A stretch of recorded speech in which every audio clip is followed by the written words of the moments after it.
Kozhikode കാരന്തൂരിൽ CPIM DYFI പ്രവർത്തകർക്ക് നേരെ ലഹരി മാഫിയ സംഘത്തിന്റെ ആക്രമണം.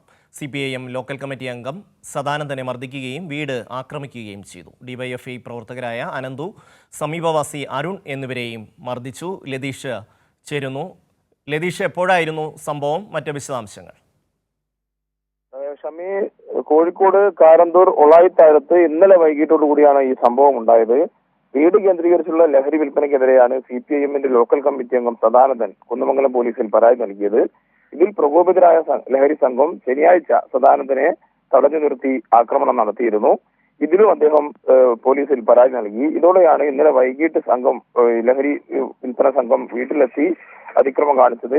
ഇദ്ദേഹത്തെയും സദാനന്ദനെയും അതേപോലെ തന്നെ ഭാര്യയെയും മർദ്ദിക്കുകയും അസഭ്യം പറയുകയും ചെയ്തു. ഇവരുടെ വീടിനു നേരെയും ആക്രമണം ഉണ്ടായിട്ടുണ്ട്. ജനൽച്ചില്ലുകളെല്ലാം ഇവർ അടിച്ചു തകർത്തിട്ടുണ്ട്.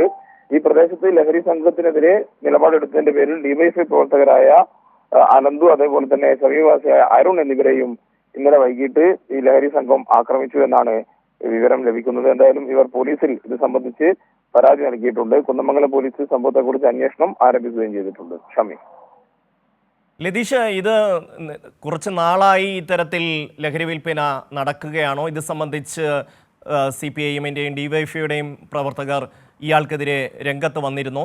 അതോ പെട്ടെന്ന് ഈ തരത്തിൽ ഒരു പ്രകോപനമുണ്ടായ ആക്രമണമാണോ?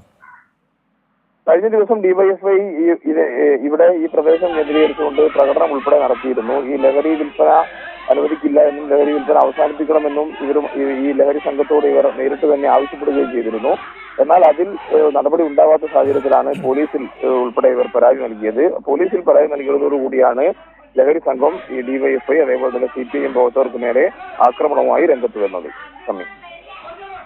കോഴിക്കോട് കാരന്തൂരിൽ CPIM ലോക്കൽ കമ്മിറ്റി അംഗത്തിന്റെ വീട് കയറി ആക്രമിച്ചിരിക്കുന്നു. ലതീഷാണ് വിശദാംശങ്ങൾ നൽകിയത്.